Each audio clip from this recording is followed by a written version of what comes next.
Hello students, we begin this lesson by talking about average rate of change. Recall previously when we spoke about slope, we used the formula m is equal to y sub 2 minus y sub 1 over x sub 2 minus x sub 1. But when we spoke about slope, we were talking about the slope of a line. In today's lesson, we will talk about the change along a curve. When we talk about the change along a curve, we call that curve y is equal to f of x. Now, if we pick 2 points on the curve and draw a straight line through it, that line is called a secant line. So, in finding the average rate of change along a curve, we are taking the slope of, or we're measuring the slope of a secant line between the 2 points. Now let us look at how we name points on the curve.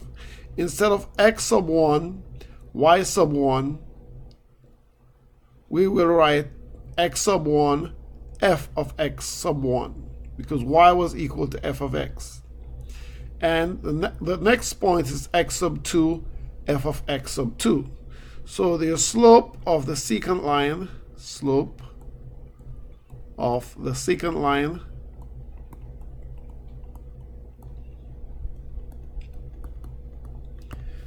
for m would be equal to f of x sub 2 minus f of x sub 1 over x sub 2 minus x sub 1. And this slope of the secant line is what we call our average rate of change, or ARC.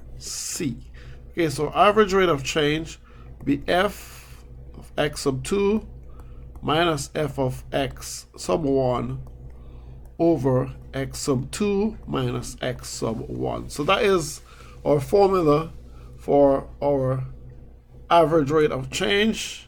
That is a change in slope along the curve, which is measured by the slope of a secant line between 2 points on the curve. Let us look at an example. We are given the function f of x is equal to x squared minus 1. We want to determine the average rate of change from x sub 1 is equal to negative 2, so we're starting at negative 2 to x sub 2 equals 0. So our interval here along which we're measuring this curve is from x sub 2 to 0. It's from negative 2 to 0. So if we look at a graph of this curve, f of x is equal to x squared minus 1. So this is our curve, f of x is equal to x squared minus 1. We know our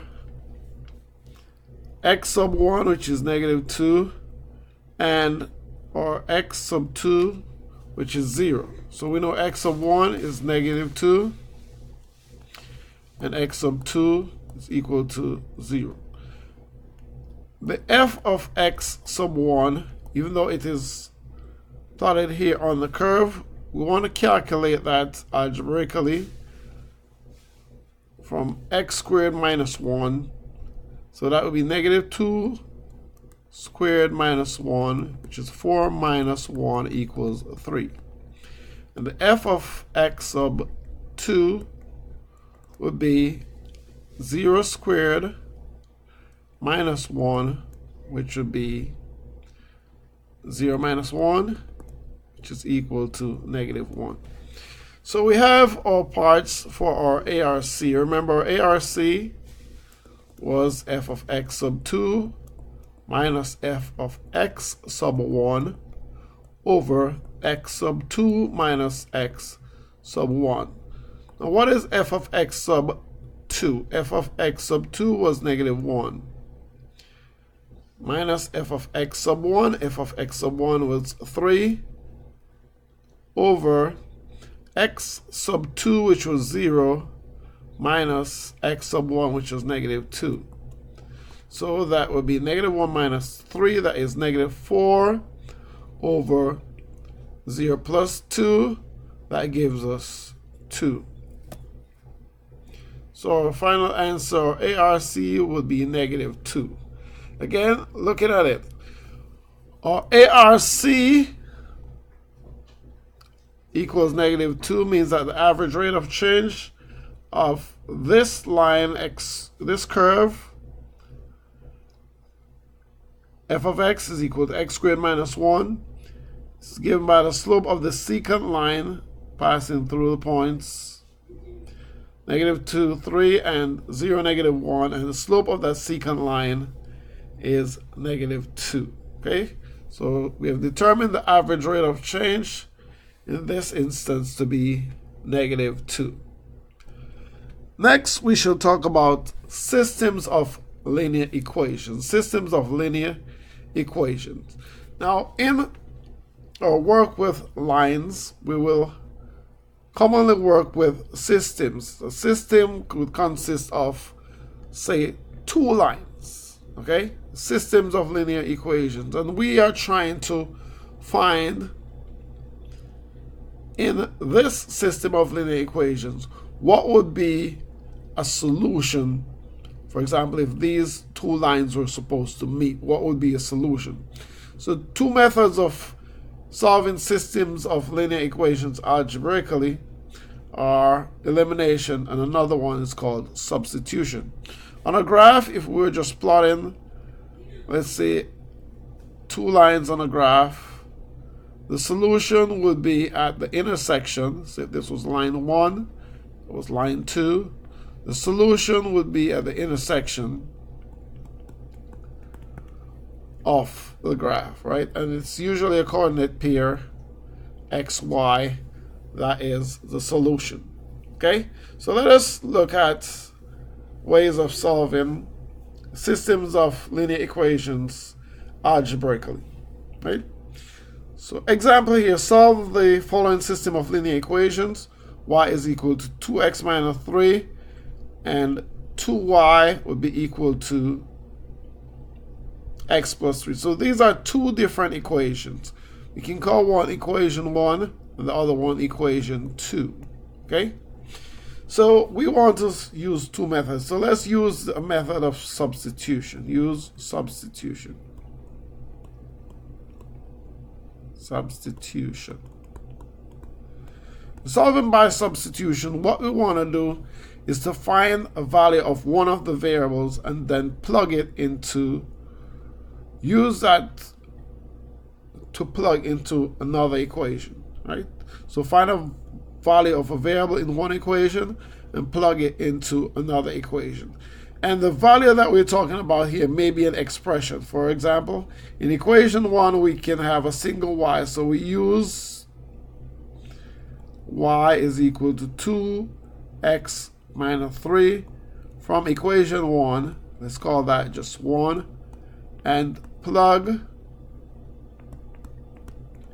into the y of equation 2, or from 2, okay? From equation 2, okay? So what that will mean is that we're going to plug this 2x minus 3 into this y from equation 2. So what becomes, so this becomes 2 times 2x minus 3 is equal to x plus 3. And then we want to solve for x. Expand and solve for x. So expand and solve for x. Okay, so let's do it. 2 distributed through 2x minus 3, that gives 4x minus 3 is equal to x plus 3. And then do some algebra. From here we can minus x. So you have 3x minus 3 is equal to 3. You can plus 3 both sides, plus 3. So we have 3x equals to 6. Then finally divide through by 3 both sides, so we're left with x equals 3. So we found a value for x. Now we can plug this. X equals 3 into, let's say, equation 1. And so what we have is y is equal to 2 times 3 minus 3. So this gives you 6. 3. I'm sorry. 6 minus 3, which is 3. So 6 minus 3 is 3. So y equals 3. So solution then is 3, 3. Right? So the solution to this system is 3, 3. So that was solving by substitution. Solving by elimination is another method. Let's try to do that right now. Elimination. What we will try to do is that we will try to multiply by a number in such a way that when we add the two equations, we get only one variable left. So if y is equal to 2x minus 3, and then 2y is equal to x plus 3, what we might want to do is to multiply the second equation.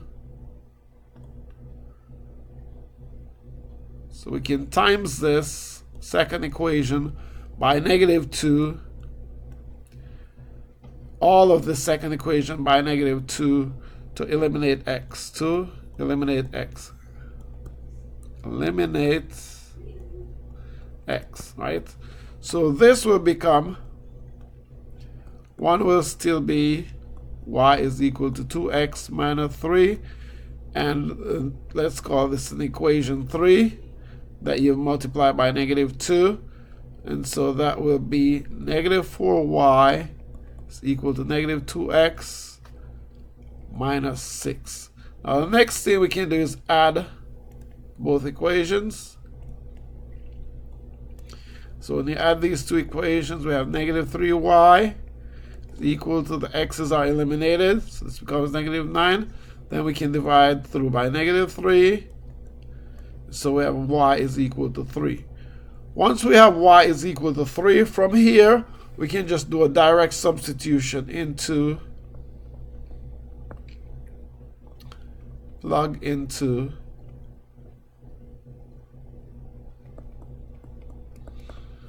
say equation,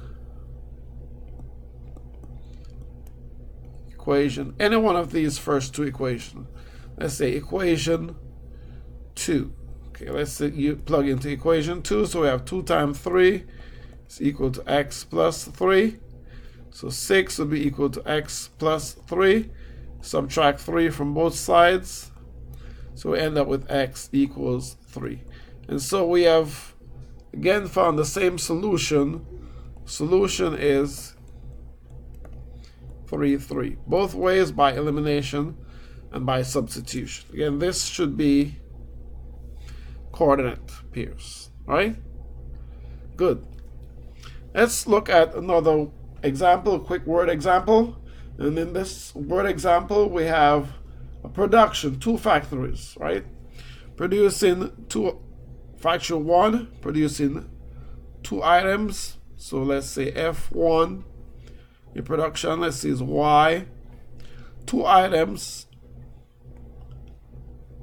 right, per hour. So let's call the items per hour 2x, and plus 4 items available at opening.